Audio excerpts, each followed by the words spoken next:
Hello दोस्तों, कैसे हैं आप सब। एक बार फिर से स्वागत करते हैं अपने इस यूट्यूब चैनल डिजायर XYZ में। इस चैनल पर आपको कम्पिटिटिव और बोर्ड एग्जाम से संबंधित सारे विषयों का ऑब्जेक्टिव और सब्जेक्टिव प्रश्न मिलेंगे, जो आपके एग्जाम की तैयारी को और भी आसान बना देगा और आप अच्छे मार्क्स ला सकेंगे।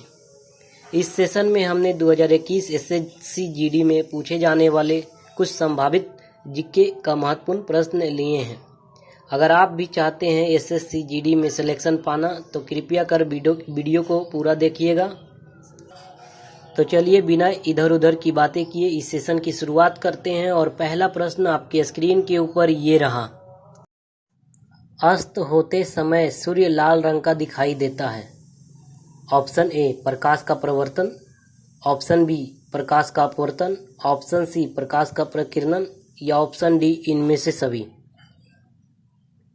तो दोस्तों, इस सवाल का सही जवाब होगा ऑप्शन सी प्रकाश का प्रकीर्णन। प्रकाश का प्रकीर्णन ही वह घटना है जिसके कारण अस्त होते समय सूर्य लाल रंग का दिखाई पड़ता है। दूसरा प्रश्न आपके स्क्रीन के ऊपर ये रहा। भारत का तिरंगा किस व्यक्ति ने बनाया था।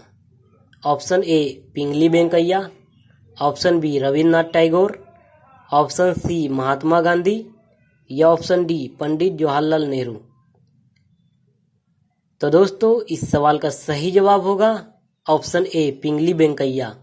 पिंगली वेंकैया ने ही भारत का तिरंगा बनाया था। तीसरा प्रश्न आपके स्क्रीन के ऊपर ये रहा। भारत के प्रथम राज्यपाल कौन थे। Option A Mahatma Gandhi, option B Sarojini Naidu, option C Pandit Jawaharlal Nehru या ऑप्शन डी चक्रवर्ती राजगोपालाचारी। तो दोस्तों, इस सवाल का सही जवाब होगा ऑप्शन डी चक्रवर्ती राजगोपालाचारी, जो भारत के प्रथम राज्यपाल थे। चौथा प्रश्न आपके स्क्रीन के ऊपर ये रहा। योजना आयोग का पदेन अध्यक्ष कौन होता है। ऑप्शन ए राष्ट्रपति, ऑप्शन बी उपराष्ट्रपति, ऑप्शन सी मुख्यमंत्री या ऑप्शन डी प्रधानमंत्री।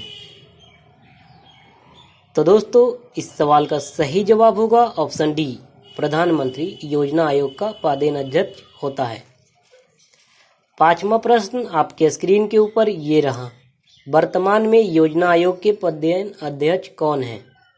Option A Rahul Gandhi, option B Nitish Kumar, option C Narendra Modi या ऑप्शन डी योगी आदित्यनाथ। तो दोस्तों, इस सवाल का सही जवाब होगा ऑप्शन सी नरेंद्र मोदी वर्तमान में योजना आयोग के पदेन अध्यक्ष हैं। छठा प्रश्न आपके स्क्रीन के ऊपर ये रहा। सार्क देशों में सबसे घना आबादी वाला देश कौन सा है। Option A Bharat, option B Sri Lanka, option C Pakistan या ऑप्शन डी बांग्लादेश। तो दोस्तों, इस सवाल का सही जवाब होगा ऑप्शन डी बांग्लादेश सार्क देशों में सबसे घना आबादी वाला देश है। सातवां प्रश्न आपके स्क्रीन के ऊपर ये रहा। पुलकेशिन प्रथम के समय चालुक्यों की राजधानी कहाँ स्थानांतरित की गई थी। ऑप्शन ए मगध में, ऑप्शन बी बादामी में, ऑप्शन सी पाटलिपुत्र में या ऑप्शन डी अवध में। तो दोस्तों, इस सवाल का सही जवाब होगा ऑप्शन बी बादामी में पुलकेशिन प्रथम के समय चालुक्य की राजधानी स्थानांतरित की गई थी। आठवां प्रश्न आपके स्क्रीन के ऊपर ये रहा। गाजर एक प्रकार से क्या है। ऑप्शन ए तना, ऑप्शन बी पत्ती, ऑप्शन सी जड़ या ऑप्शन डी इनमें से कोई नहीं।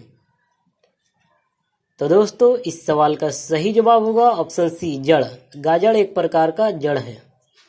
नौवां प्रश्न आपके स्क्रीन के ऊपर ये रहा।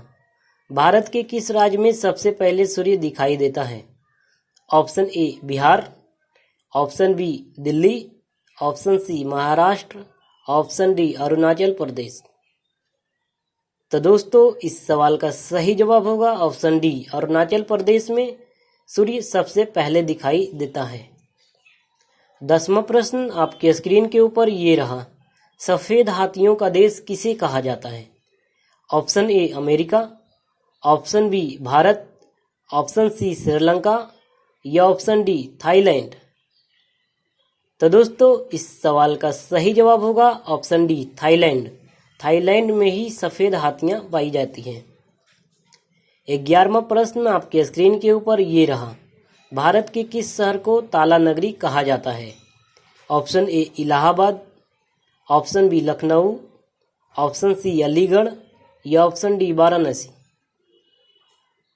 तो दोस्तों इस सवाल का सही जवाब होगा ऑप्शन सी अलीगढ़, जो कि उत्तर प्रदेश का एक जिला है। 12वां प्रश्न आपके स्क्रीन के ऊपर ये रहा। भारत के किस शहर को गुलाबी नगर या पिंक सिटी के नाम से जाना जाता है? Option A Jammu Kashmir, option B Aligarh, option C Varanasi या ऑप्शन डी जयपुर। तो दोस्तों इस सवाल का सही जवाब होगा ऑप्शन डी जयपुर, जो कि राजस्थान की राजधानी है, को पिंक सिटी के नाम से जाना जाता है। 13वां प्रश्न आपके स्क्रीन के ऊपर ये रहा। भारत की आर्थिक राजधानी किसे कहा जाता है? Option A Delhi, option B Maharashtra, option C Kolkata या ऑप्शन डी चेन्नई। तो दोस्तों इस सवाल का सही जवाब होगा ऑप्शन बी महाराष्ट्र को भारत की आर्थिक राजधानी कहा जाता है। 14वां प्रश्न आपके स्क्रीन के ऊपर ये रहा। कुतुब मीनार भारत के किस राज्य में स्थित है? Option A Mumbai, option B Kolkata, option C Delhi या ऑप्शन डी चेन्नई में। तो दोस्तों इस सवाल का सही जवाब होगा ऑप्शन सी दिल्ली में कुतुब मीनार स्थित है। 15वां प्रश्न आपके स्क्रीन के ऊपर ये रहा। विश्व रेडियो दिवस कब मनाया जाता है? ऑप्शन ए 12 जनवरी, ऑप्शन बी 13 जनवरी, ऑप्शन सी 15 जनवरी या ऑप्शन डी 18 जनवरी। तो दोस्तों इस सवाल का सही जवाब होगा ऑप्शन बी 13 जनवरी को विश्व रेडियो दिवस मनाया जाता है। 16वां प्रश्न आपके स्क्रीन के ऊपर ये रहा। भारत का राष्ट्रीय जलीय जीव कौन सा है? ऑप्शन ए शार्क मछली, ऑप्शन बी डॉल्फिन मछली, ऑप्शन सी ब्लू व्हेल या ऑप्शन डी मगरमच्छ। तो दोस्तों इस सवाल का सही जवाब होगा ऑप्शन बी डॉल्फिन, जो कि गंगा में पाई जाती है। 17वां प्रश्न आपके स्क्रीन के ऊपर ये रहा। भारत का सबसे छोटा राज्य कौन सा है? Option A Sikkim, option B Goa, option C Bihar या ऑप्शन डी पंजाब। तो दोस्तों इस सवाल का सही जवाब होगा option B Goa.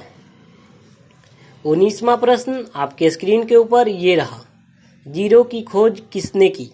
Option A Aryabhata, option B Newton, option C Galileo या ऑप्शन डी इनमें से कोई नहीं। तो दोस्तों इस सवाल का सही जवाब होगा ऑप्शन ए आर्यभट्ट, जिन्होंने जीरो की खोज की। 20वां प्रश्न आपके स्क्रीन के ऊपर ये रहा। भारत में पहला कंप्यूटर कहाँ लगाया गया? ऑप्शन ए चेन्नई में, ऑप्शन बी बेंगलुरु में, ऑप्शन सी महाराष्ट्र में या ऑप्शन डी कोलकाता में। तो दोस्तों इस सवाल का सही जवाब होगा ऑप्शन बी बेंगलुरु में के डाकघर में भारत का पहला कंप्यूटर लगाया गया। 21वां प्रश्न आपके स्क्रीन के ऊपर ये रहा। गौतम बुद्ध का जन्म कहाँ हुआ था? ऑप्शन ए भारत में, ऑप्शन बी नेपाल में, ऑप्शन सी भूटान में या ऑप्शन डी श्रीलंका में। तो दोस्तों इस सवाल का सही जवाब होगा ऑप्शन बी नेपाल में।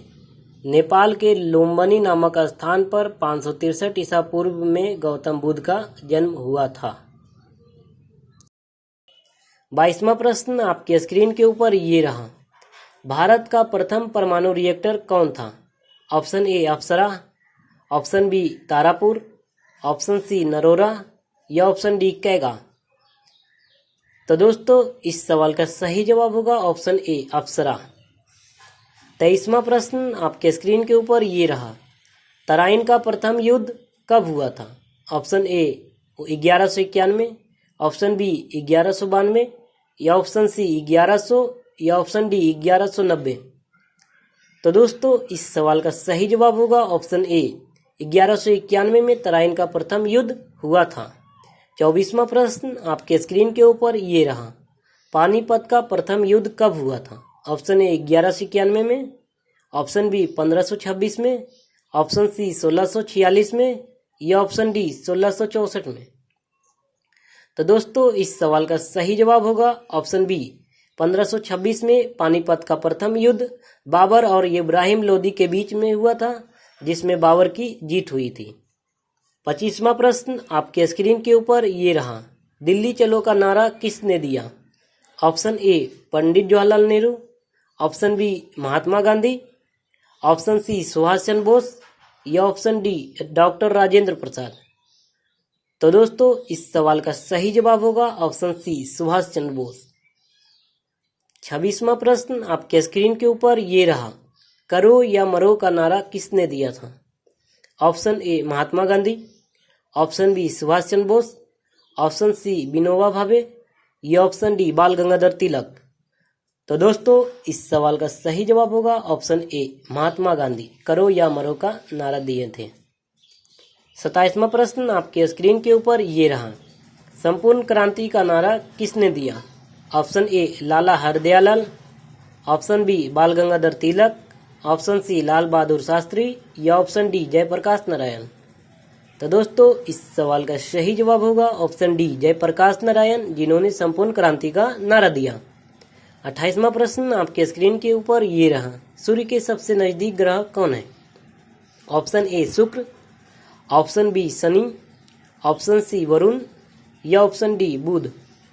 तो दोस्तों इस सवाल का सही जवाब होगा ऑप्शन डी बुध, सूर्य के सबसे नजदीक ग्रह है। 29वां प्रश्न आपके स्क्रीन के ऊपर ये रहा। सबसे चमकीला ग्रह कौन है? Option A Shukra, option B Shani, option C Budh या ऑप्शन डी पृथ्वी। तो दोस्तों इस सवाल का सही जवाब होगा ऑप्शन ए शुक्र। 30वां प्रश्न आपके स्क्रीन के ऊपर ये रहा। शाम का तारा किसे कहा जाता है?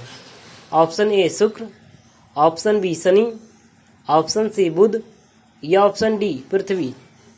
तो दोस्तों इस सवाल का सही जवाब होगा ऑप्शन ए शुक्र, जिसे शाम का तारा या भोर का तारा भी कहा जाता है। तो दोस्तों मेरा यह सेशन आपको कैसा लगा? अगर अच्छा लगा तो लाइक शेयर एंड सब्सक्राइब करना ना भूलें और बेल आइकन को भी दबाएं, जिससे मेरे आने वाले हर लेटेस्ट वीडियो का नोटिफिकेशन सबसे पहले प्राप्त हो सके। धन्यवाद।